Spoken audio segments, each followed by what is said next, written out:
Hello everyone, कैसे हैं आप सभी। होपफुली आप सभी बहुत ज़्यादा अच्छे होंगे और आप लोगों का फिर से स्वागत है हमारे चैनल कूल ट्रायो में। आज का जो ये वीडियो है ये होने वाला है डीकैथलॉन का पार्ट सेकंड। तो जो पार्ट फर्स्ट था वो था डीकैथलॉन के हायरिंग के ऊपर, यानी कि डीआरडी और सिलेक्शन प्रोसेस के ऊपर। और ये जो सेकंड वीडियो है यानी कि जो सेकंड पार्ट है ये होने वाला है कि अगर आपका डीआरडी में सिलेक्शन आपका हो जाता है, आप सारे वहाँ के राउंड्स क्लियर कर लेते हैं, तो उसके बाद का क्या प्रोग्राम या क्या आगे क्या प्रोसेस होता है। इस वाली वीडियो को लाने में मैंने बहुत ज़्यादा टाइम लगा दिया, मतलब बहुत ही ज़्यादा टाइम लगा दिया। मैंने सोचा था कि मैं एक हफ़्ते के अंदर ही इस वीडियो को अपलोड कर दूँगी, लेकिन किसी न किसी वजह से, किसी न किसी रीज़न से मैं वीडियो नहीं लेके आ पा रही थी। तो उसके लिए सो सॉरी। मेरे पास 3 से 4 कमेंट्स आए थे कि आप प्लीज़ इसका जो सेकंड पार्ट है वो अपलोड कीजिए, क्या प्रोसेस होता है ऐसे ऐसे। तो आई एम सो सॉरी कि मैं वाला वीडियो, मतलब ये वाला वीडियो जो है बहुत जल्दी से नहीं लेके आ पाई, लेकिन फाइनली आज मैं ये वीडियो अपलोड कर ही दूँगी। आज ही वीडियो मैं अपलोड कर दूँगी। तो जैसे कि मैंने आपको पहली वीडियो में बताया था कि ये जो मैं जो वीडियो बना रही हूँ ये मेरा अपना पर्सनल खुद का एक्सपीरियंस है। मैंने खुद डीकैथलॉन में डीआरडी राउंड क्लियर किया है, उसके बाद ही मैंने ये वीडियो बनाया है। और इस वीडियो को बनाने का मकसद मेरा ये था कि जब मैंने डीकैथलॉन में अप्लाई कर रही थी तो उस टाइम पे मैंने ऑनलाइन बहुत सारे वीडियोस देखे थे कि डीकैथलॉन में कैसे अप्लाई किया जाता है। वो सारे जो बातें हैं वो मैंने अपने फर्स्ट जो वीडियो है उसमें मैंने बताई हैं। और अगर आप लोगों ने मेरी पहले वाली वीडियो नहीं देखी है तो सबसे पहले आप जाके उस वाली वीडियो को देखिए, उसके बाद आप ये वाली वीडियो देखिए तो आपको ज़्यादा हेल्पफुल लगेगा।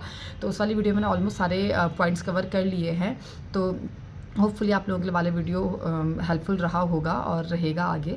तो आज का जो ये वीडियो है ये है पार्ट सेकंड। तो इस वाले में आपको बताऊंगी कि अगर आपका वहाँ पे सारे राउंड्स क्लियर हो जाते हैं उसके बाद आपके साथ क्या प्रोसेस होता है। तो चलिए बढ़ते हैं आगे वीडियो की तरफ।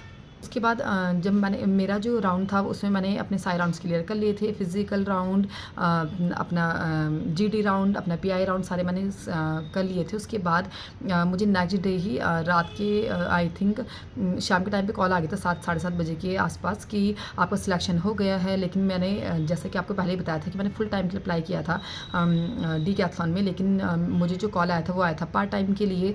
लेकिन मैंने पार्ट टाइम के लिए भी हाँ बोल दिया था, क्योंकि मैंने जो अपना माइंड सेट किया हुआ था वो ये था कि मुझे डीकैथलॉन में ही अपना आगे फ्यूचर करना है।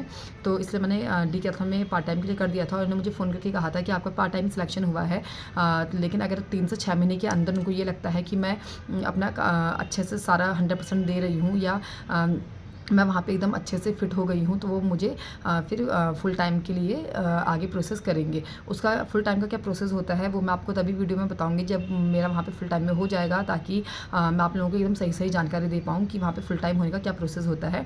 तो फिलहाल जो मुझे कॉल आया था वो पार्ट टाइम के लिए आया था और उन्होंने मुझे सैलरी वगैरह सब फ़ोन पर ही बता दिया था, क्योंकि फुल टाइम का सैलरी अलग होता है, पार्ट टाइम का सैलरी अलग होता है। सैलरी मैं आपसे यहाँ पर डिस्कस नहीं करूँगी, क्योंकि सैलरी जो होता है वो टोटली डिपेंड करता है आपके इंटरव्यू पे और आपके खुद के ऊपर कि आपका क्या सैलरी होता है।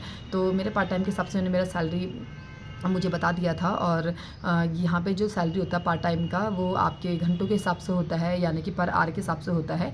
तो ऐसा, और हर स्टेट का अलग होता है। तो यहाँ पे जो सैलरी होता है सबका अलग रहता है। तो उन्होंने मुझे बोला था कि आपका पार्ट टाइम में सिलेक्शन हो गया है। एंड उन्होंने मुझे फिर 25 और 26 यानी कि 25 और 26 में एलओएल प्रोग्राम के लिए उन्होंने मुझे बुलाया था। एलओएल प्रोग्राम का मतलब होता है, एलओएल का मतलब होता है लिव आवर लाइफ। इसका मतलब ये होता है कि डीकैथलॉन में आपको जो 2 दिन का प्रोग्राम होता है उसमें आपको ये बताया जाता है कि जो डीकैथलॉन के जो टीममेट्स होते हैं, वहाँ के जो वर्कर्स होते हैं वो कैसे वर्क करते हैं, कैसे अपना पूरा दिन निकालते हैं, कैसे वो कस्टमर साथ इंटरेक्ट करते हैं, कैसे कैसे उनका लाइफ होता है डीकैथलॉन के अंदर। तो इसलिए 2 दिन का एलओएल प्रोग्राम रखा जाता है, ताकि आप खुद को एब्जॉर्व कर सको कि क्या आप डीकैथलॉन में वर्क करने के लिए कैपेबल हो या नहीं हो, या वो खुद आपको जज कर पाए कि क्या आप वहाँ पे काम करने के लिए कैपेबल हो। तो इसलिए आपको 2 दिन का एलओएल प्रोग्राम रखा जाता है। जो एलओएल प्रोग्राम होता है वो मोस्टली होता है सैटरडे और संडे को, क्योंकि सैटरडे और संडे ही एक ऐसा पीक डे होता है जिसमें कस्टमर्स बहुत ज़्यादा आते हैं और आप उनसे ज़्यादा अच्छे से इंटरेक्ट कर पाते हैं। तो जो एलओएल होता है वो मोस्टली सैटरडे एंड संडे ही रखा जाता है। तो मुझे बुलाया गया था 25 और 26 मई को। तो मेरा जो टाइमिंग था वो था 12 से 9 बजे का। एलओएल प्रोग्राम आपका 8 से 9 घंटे का ही होता है। उसके बाद जो आपका फर्स्ट इंटरेक्शन होता है वो आपके मैनेजर के साथ होता है। आपके जो मैनेजर होते हैं वो आपसे कुछ पेपर वर्क साइन करवाते हैं। पेपर वर्क से मेरा मतलब है जो आपका एलओएल का जो 2 दिन का प्रोग्राम होता है वाले पेपर आपसे साइन करवाते हैं, क्योंकि जो एलओएल होता है उसमें आपको 2 दिन का कोई भी पे नहीं किया जाता है, क्योंकि वो टोटली आपके ऑब्जर्वेशन के लिए होता है, आपकी कैपेबिलिटी के लिए होता है खुद के, कि आप वहाँ पे कैपेबल हैं, या आपके मैनेजर आपको देखते हैं, आप किसी ने पर्सन आपको देखते हैं कि आप वहाँ पे कैपेबल हैं या नहीं है। इसलिए आपको 2 दिन के एलओएल प्रोग्राम में बुलाया जाता है। तो इसीलिए ये पेपर वर्क साइन करवाने के बाद जो आपके मैनेजर होते हैं वो आपको आपके स्टोर लेके जाते हैं, यानी कि अपने स्टोर लेके जाते हैं। पूरा स्टोर आपको राउंड करवाते हैं कि कहते हैं स्टोर में कौन कौन से एंट्री हैं, कौन कौन से एग्ज़िट हैं, फायर एग्ज़िट कौन से हैं, क्या क्या रूल्स हैं, क्या रेगुलेशंस हैं, कौन कौन सा पॉज एरिया होता है, सब कुछ, और कौन कौन से एरिया किस चीज़ का होता है, कैसे कैसे आपको कस्टमर के साथ डील करनी होती है, कैसे आपको इंटरेक्ट करना होता है, उनकी क्वेरीज को कैसे सॉल्व करना होता है। अगर आपके ऊपर कोई ऐसी चीज़ हो गई है कि आपको उसका सॉल्यूशन नहीं पता है तो आपको किन से बात करनी होती है ये सब कुछ आपके जो मैनेजर होते हैं वो आपको बताते हैं। तो इन सब चीज़ों में आपका चला जाता है आधे से 1 घंटा। आधे से 1 घंटे का ये सारा प्रोसेस होता है जिसमें ये सब कुछ आपको बताया जाता है। उसके बाद जो आपके मैनेजर होते हैं वो आपको आपके लेआउट का मतलब होता है जो आपका स्पोर्ट्स का लेआउट होता है। जैसे जो मेरे साथ के 2 थे जिनका सिलेक्शन हुआ था, उनका इस जो पैशनेट स्पोर्ट्स था वो था माउंटेनियरिंग, यानी कि हाइकिंग, ट्रैकिंग, ये सब कुछ। तो उनका माउंटेनियरिंग सेक्शन में छोड़ दिया था उनके सीनियर्स के साथ, और जो मेरा था वो था किड्स का, स्केट्स का। तो मुझे मेरे जो सीनियर पर्सन होते हैं उनके साथ किड्स वाले लेआउट में छोड़ दिया था। तो मैं 12 बजे गई थी, आई थिंक 1:30 बजे के करीबन मुझे मेरा लेआउट दिया था। तो वहाँ पे जो मेरे सीनियर पर्सन थी उन्होंने मुझे अपने लेआउट के बारे में बताया, किड्स लेआउट के बारे में कि लेआउट कैसे कैसे बनता है, क्या क्या होता है, जो वहाँ के बिल्कुल बेसिक्स सा होता है, क्या क्या वहाँ के रूल्स होते हैं, क्या क्या आपको सेफ्टी रूल्स फॉलो करने होते हैं, क्या क्या चीज़ों का आपको ध्यान रखना होता है, और डीकैथलॉन में कैसे कैसे वर्क होता है, पूरे दिन आपको क्या क्या चीज़ों का ध्यान रखना होता है, और आपको कौन कौन से क्लोजिंग मतलब जो भी वो सारी चीज़ें होती हैं जो जो आपको देखनी होती हैं। तो उस टाइम पे तो मुझे ऐसा लगा कि मतलब इतना सब कुछ, जबकि मैं अपने एक्सपीरियंस से बताऊँ कि मुझे 12 से 13 साल का एक्सपीरियंस है सेल्स फील्ड का। बट फिर भी उसके बाद मतलब वहाँ पे ना मुझे उससे कोई दिक्कत नहीं, लेकिन वहाँ पे के जो वो थे, क्या बोलेंगे उसे, मुझे बोलना नहीं आ रहा है, मुझे बिल्कुल ध्यान नहीं आ रहा, मतलब जो मुझे बता रहे थे वो उतना ज़्यादा था, मतलब मुझे ये हो रहा था कि मैं इन चीज़ों को सीख पाऊँगी ऐसा वाला। लेकिन फिर धीरे धीरे आपको सब कुछ आ जाता है, आप उसमें बिल्कुल ढल जाते हैं। क्योंकि उस टाइम पे ना क्या होता है कि आपके जो सीनियर होते हैं वो आपको बताते जाते तो आपको ये होता है कि अच्छा मैं नहीं हूँ, या पता नहीं मैं कैसा कर रही हूँगी ये वाला। तो एक तो बर्डन आपके ऊपर वो होता है, दूसरा ये होता है कि अच्छा ये भी सीखना है, वो भी सीखना है, वो भी सीखना है। तो हम लोगों को ये लगता है कि सब कुछ एक साथ ही सीखना है इसलिए, और शाम को पता नहीं क्या हमारी क्वेश्चन आंसर होने वाला है, तो इसलिए शायद उस टाइम पर हमको थोड़ा मुश्किल लगता है वो। तो पूरा दिन मेरा ऐसे चला गया था। मैंने कस्टमर के साथ इंटरेक्ट किया, बहुत सारे कस्टमर्स के साथ इंटरेक्ट किया, किड्स के साथ इंटरेक्ट किया। जो मेरी सीनियर पर्सन थी उन्होंने मुझे इस किड्स के बारे में बताया, उसके टेक्निकल चीज़ों के बारे में बताया, कस्टमर के साथ कैसे इंटरेक्ट करना है, स्केट्स के बारे में, क्या बिगनर्स के स्केट्स होते हैं, इंटरमीडिएट्स के क्या होते हैं, एडवांस लेवल के क्या होते हैं। तो बहुत कुछ उस दिन मुझे सीखने के लिए मिला। मतलब मुझे सिर्फ ये था कि स्केट्स होती हैं जो मैं बेटे को सिखाती हूँ, ऐसा वाला। तो उस दिन मुझे बहुत कुछ सीखने के लिए मिला स्केट्स के बारे में। उसके अलावा भी बीच में जब कस्टमर थोड़े कम थे लेआउट में, तो उस टाइम पे भी मेरी जो सीनियर थी वो मुझे बता रही थी कुछ कि लेआउट ऐसा ऐसा होता है, लेआउट में आपको इन चीज़ों का ध्यान रखना होता है, ये चीज़ यहाँ पे क्यों है, तो इसका क्या रीज़न है, ये चीज़ अगर हमने शूज़ यहाँ पे लगाया हुआ तो उसका क्या रीज़न है, हर चीज़ का वहाँ पे एक रीज़न होता है। तो मुझे ये चीज़ मतलब पहली बार ये सीखने के लिए मिला है। कई अगर कपड़ों के सामने अगर शूज़ लगाए हुए तो क्यों लगाए हुए हैं, अगर उसके सामने कैप्स लगाए हुए तो क्यों लगाए हुए हैं, हर चीज़ का एक अपना रीज़न होता है कि वहाँ पे ये क्यों है। तो ये सब कुछ आपको धीरे धीरे वहाँ पे सिखाया जाता है। सेकंड डे भी आपके साथ सेम होता है, बस जो आपके सीनियर पर्सन होते हैं आपके लेआउट के, वो आपको वापस जो उन्होंने पहले दिन जो आपको चीज़ें सिखाई हैं वो आपको सेकंड डे भी सेम चीज़ें सिर्फ रिवाइज़ कराते हैं, और आपसे पूछते हैं कि आपको किसी चीज़ में कोई कन्फ्यूजन तो नहीं है कोई भी चीज़ में। तो फिर आप जो भी आपके डाउट्स होते हैं सारे आप क्लियर करते हैं। और इसमें आपको 1 घंटे का बीच में ब्रेक दिया जाता है। लेकिन जो ब्रेक होता है ये मैं आपको बता दूँ एक बार कि जो ब्रेक्स होते हैं वो कोशिश करते हैं आपके टीममेट्स की जो ब्रेक होते हैं वो आपके 5:30 से 6 बजे से पहले ही ख़त्म हो जाएँ, क्योंकि 6 बजे के बाद ऑलमोस्ट मतलब बहुत कस्टमर्स के आने का बहुत ज़्यादा टाइम हो जाता है। 2 बजे से लेके और 5 बजे तक का ऐसा रहता है कि थोड़े से कस्टमर्स कम रहते हैं, तो आप अपने लंच ब्रेक और जो भी आपके ब्रेक्स होते हैं टी ब्रेक्स वो आप मैनेज कर सकते हैं। तो 6 बजे से पहले ही वो कोशिश करते हैं कि आप लोगों का टी ब्रेक लंच ब्रेक सब हो जाए। तो ऐसे हमें वहाँ पे लंच ब्रेक टी ब्रेक मिल गया था, और उसके बाद फिर हम लोग अपने 9 बजे तक वहाँ पे शिफ्ट कंप्लीट करते हैं LOL प्रोग्राम का। और उसके बाद फिर आपके जो मैनेजर होते हैं सेकंड डे में आपसे एक फाइनल आपको पूछते हैं कि आपको कैसा लगा। फिर आपसे छोटे मोटे सवाल पूछते हैं कि यहाँ पे आपको कैसा था, यहाँ पे आपका कैसा था, जो भी चीज़ें मतलब छोटी मोटी चीज़ें वो आपसे पूछते हैं। उसके बाद फिर वो आपको मतलब आगे के लिए बोलते हैं कि अगर आपका सिलेक्शन होता है, क्योंकि 2 दिन ये जो एलओएल है इसका मतलब ये नहीं है कि आपको वहाँ पे सिलेक्शन हो गया। एलओएल के बाद भी आपका सिलेक्शन होता है। मतलब वो जो आपके मैनेजर होते हैं या जो आपके सीनियर पर्सन होते हैं वो आपको ऑब्जर्व करते हैं कि आप इस काम के लिए फिट हैं या नहीं है, इसलिए तो फिर वो आपके मैनेजर जो होते हैं वो आपको बताते हैं कि आपको 1 या 2 दिन में कॉल आएगा आपकी कन्फर्मेशन के लिए।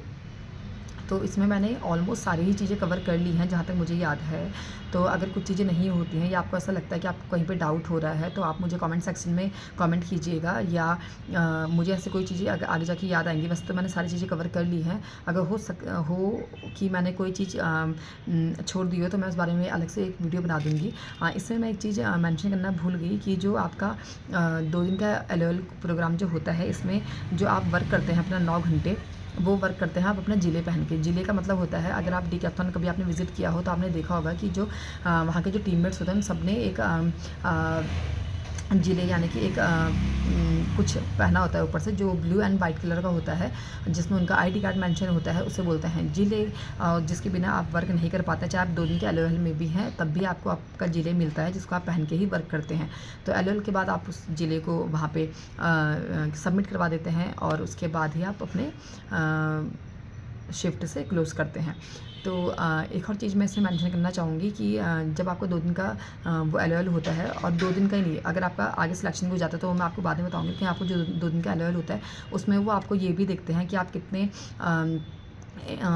कितना क्या बोलेंगे उसे, कितना टाइप कर पाए हैं दूसरे लोगों से, कितना इंटरेक्ट कर पाए हैं कस्टमर से या अपने टीममेट से, आप कितने मतलब किस तरह से क्या आप मर्ज हो जाते हैं दूसरे लोगों के साथ, ऐसा। तो आपको सुबह आते समय सबको हेलो हाय गुड मॉर्निंग जो भी आपका होता है वो आपका करना होता है सबसे। मतलब आपको कोशिश करनी होती है कि आप सबसे वहाँ पे हेलो हाय करते हैं, एंड जाते समय भी आप सबको गुड नाइट या गुड इवनिंग या बाय ऐसा विश करके जाते हैं। तो ये शुरू में थोड़ा सा, मतलब पहले दिन तो मुझे ऐसा लगा था कि यार ये मतलब आपको सुबह भी आते समय करना है, फिर शाम को जाते समय भी आपको सबको विश करना है।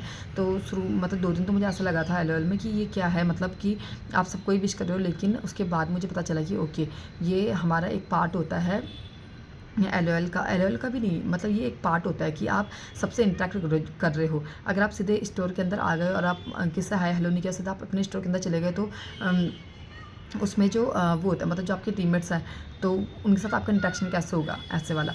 तो वहाँ पे इंटरेक्शन का बहुत बड़ा मेजर पॉइंट है कि आपको इंटरेक्ट करना होता है अपने टीममेट्स के साथ। ओके, तो बस आज की वीडियो के लिए इतना ही। होपफुली कि मैंने सारे ही पॉइंट्स इसमें कवर किए हैं, और जो इसका नेक्स्ट वीडियो होगा ये मैं आपके साथ बाद में शेयर करूँगी। इसके अलावा एक चीज़ मैं ये मेंशन करना चाहूँगी, मतलब ये मेरा खुद का एक्सपीरियंस है, और मैं इसलिए किसी भी टीममेट की तारीफ नहीं कर रही हूँ कि अरे मैंने डीकैथलॉन में सिलेक्शन हो गया, इसलिए नहीं, बिल्कुल भी। जो 2 दिन का मेरा एलओएल था ना, उसमें मैंने क्या नोटिस किया कि वहाँ के जो, मतलब मैं सिर्फ 2 दिन की बात कर रही हूँ, डीकैथलॉन के जो सारे टीममेट्स थे सारे, उनमें से एक भी टीममेट्स ऐसा नहीं था कि मतलब जो अपने ही एटीट्यूड में है या जो आपसे इंटरेक्ट नहीं करता है। वहाँ पे क्या होता है कि आपको ना मतलब लगेगा ही नहीं कि आप डीकैथलॉन में पहली बार आए हैं या आपका एलओएल है, तो ऐसा वाला सब आपको इतना कंफर्टेबल फील कराते हैं, इतना ज़्यादा कंफर्टेबल फील कराते हैं आपको, आपसे अच्छे से बातचीत करेंगे। अगर उनको लगेगा कि आप अपने लेआउट में बहुत सारे, मतलब कई बार ऐसा होता है कि जैसे मेरे साथ क्या हुआ था कि कहते एक बार ना 5-6 कस्टमर आ गए, और जो मेरे सीनियर पर्सन थे वो कहते मतलब कहीं पे ऐसे काम से चले गए थे अपनी मीटिंग रूम में, तो एकदम से 4-5 कस्टमर आ गए, जबकि मैंने कस्टमर को से इंटरेक्ट बहुत ज़्यादा कर रखा है। लेकिन उस टाइम पे क्या होता है कि आप एकदम से नहीं होता, आपको अपने लेआउट के बारे में इतना मालूम नहीं होता है। तो जो दूसरे लेआउट के जो टीममेट्स थे वो एकदम से आ गए और उन्होंने मेरी बहुत ज़्यादा हेल्प करी। तो ये वाला। दूसरी चीज़, डीकैथलॉन में मुझे क्या चीज़ अच्छी लगी कि डीकैथलॉन में कोई सर मैम नहीं है, कोई भी सीनियर जूनियर ऐसा कुछ भी नहीं है। आपको वहाँ पे पता ही नहीं चलेगा कौन सीनियर है कौन जूनियर है। हाँ, इंटरेक्शन के टाइम पे जब आप अपना उनसे इंटरेक्ट करते हो उस टाइम पे आपको पता चल जाएगा कि हाँ ये यहाँ पे इतने साल से है, ये यहाँ पे इतने साल से। लेकिन वहाँ पे आप किसी को भी आपको वहाँ पे सर मैम नहीं बोलना होता, सबको उनके नाम से बोला जाता है। और दूसरी चीज़ ये है कि वहाँ पे ना ऐसा कुछ नहीं है कि जो आपके मैनेजर हैं तो वो मैनेजर हैं तो वो एक चेयर में बैठे हुए रहेंगे। जैसे जो हमारे स्टोर मैनेजर हैं तो वो उनका जो लेआउट है वो उस अपने लेआउट में रहते हैं पूरे दिन भर, और वो कस्टमर से इंटरेक्ट भी करते हैं, वो कस्टमर की हेल्प भी करते हैं। अगर उनकी ड्यूटी ट्रायल रूम में है तो वो ट्रायल रूम में भी रहते हैं, वहाँ पे सबकी ड्यूटी चेंज होती रहती है। तो ऐसे बिल्कुल भी नहीं है कि जो सीनियर है वो कुछ काम नहीं करता। जैसे होता ही है, मैं किसी का नाम नहीं लेना चाहूँगी, लेकिन बहुत सारी कंपनीज़ में ऐसा होता है कि सीनियर अपने जूनियर से काम करवाते हैं या जो न्यू जॉइनीज़ होते हैं उनसे काम करवाते हैं। तो ये चीज़ मुझे बहुत ज़्यादा अच्छी लगी। दूसरा 2 दिन में मुझे ना जो यहाँ का जो एनवायरनमेंट है मतलब इतना अच्छा लगा, बहुत ज़्यादा अच्छा। और इसके बाद मतलब काफ़ी अच्छा था, बहुत ही पॉजिटिव एनवायरनमेंट था। और ये मैं इसलिए तारीफ़ नहीं कर रही हूँ, जैसे मैंने आपको पहले बताया कि मेरा यहाँ पे सिलेक्शन हो चुका है, इसलिए बिल्कुल भी नहीं। तो अगर आप लोगों को सिलेक्शन होता है डीकैथलॉन में, तो आप लोगों को खुद ये चीज़ रियलाइज़ होगी या खुद ये चीज़ आप लोगों को लगेगी। तो बस आज की वीडियो के लिए इतना ही। तो इस वाली वीडियो को देख के आपको कैसा लगा आप मुझे कमेंट सेक्शन में बताइएगा। और उसके बाद मैं आप लोगों के साथ वो वीडियो शेयर करूँगी कि एलओएल प्रोग्राम के बाद जब आपका सिलेक्शन हो जाता है उसके बाद आपका कैसे-कैसे प्रोसेस होता है, क्या-क्या होता है, कैसे-कैसे हमारा दिन जाता है ऐसे। तो अपने पर्सनल एक्सपीरियंस मैं आप लोगों के साथ शेयर करती रहूँगी। बस आप लोग मुझे ये बताइएगा कि आप लोगों को ये वीडियो हेल्पफुल लगा या नहीं लगा। Okay, bye bye.